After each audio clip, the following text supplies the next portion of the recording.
ابنك بيخاف من كل حاجة، من الضلمة، من الناس، من المدرسة، من الصوت العالي، ساعات حتى من الحاجات اللي المفروض تفرحه.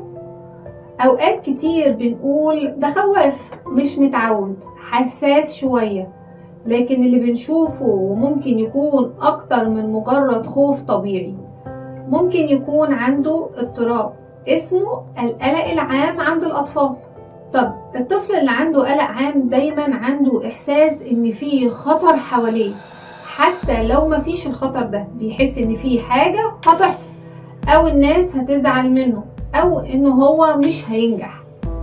الاعراض اللي ممكن تظهر على الطفل ده تفكير مستمر ومرهق، صعوبة في النوم، صداع او مغص من غير اي سبب عضوي، لزمات عصبية زي هز الرجل او قضم الاظافر، تعلق زايد بالام. اكبر غلطة ان احنا نقوله بطل تفكير او كبر دماغك او انت بتبالغ.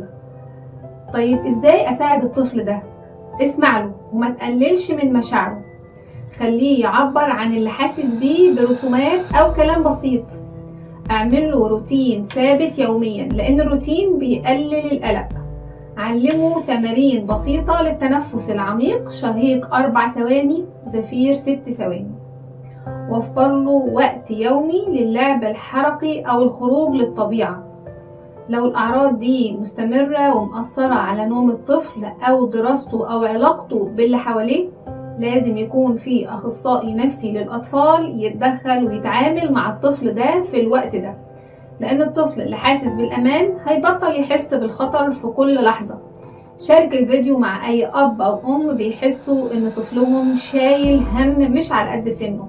واستناني في الحلقة الجاية من سلسلة افهم طفلك خطوة بخطوة. الحلقة الجاية هنتكلم عن القلق الاجتماعي عند الأطفال والخجل اللي ممكن يتحول لعزلة.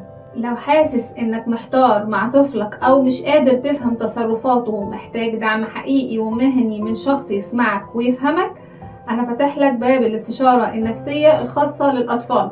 ابعتلي على واتساب